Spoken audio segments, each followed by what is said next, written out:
Blackwater originally came out in February of 2007. Now we're putting out a newly revised and updated edition of the book in paperback form, and in this updated version we have about 100 pages of new material. The book opens with a comprehensive description of what happened at Nicer Square on September 16, 2007. A small white Opel sedan being driven by a young Iraqi medical student pulled into an intersection in the Mansour district of Baghdad. A convoy of armored vehicles is driving down the wrong side of the street in that same intersection. Well, this particular car did not stop fast enough in the eyes of the men in the armored vehicle. One of the gunmen atop the armored vehicles fires through the windshield and shoots this young Iraqi medical student in the head.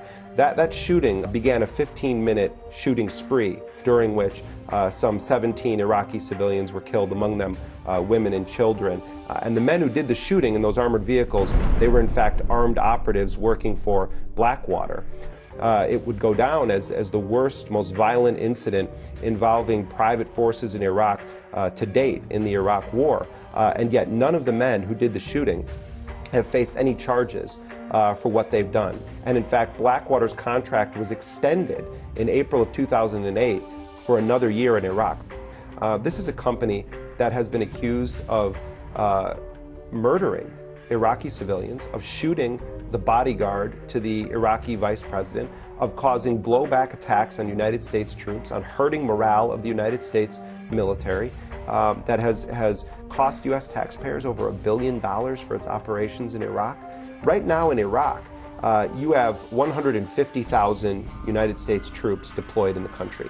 You have 180,000 private contractors. That means that the U.S. military is the junior partner in the coalition that's occupying Iraq.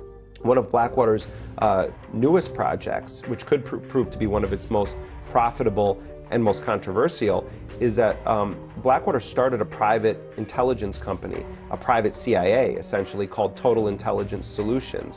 And the man running Total Intelligence Solutions is J. Cofer Black. He was a 30-year veteran of the Central Intelligence Agency.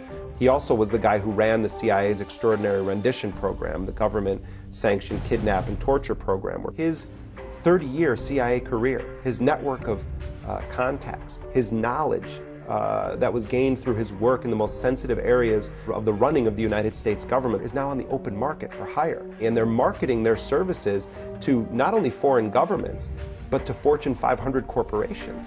This isn't a liberal or conservative thing. You have a lot of traditional conservatives who are outraged at what they see as the degradation of the United States Armed Forces through the actions of these private forces in Iraq. This has everything to do with the future of war making and global stability. What does this say about the future of the nation state?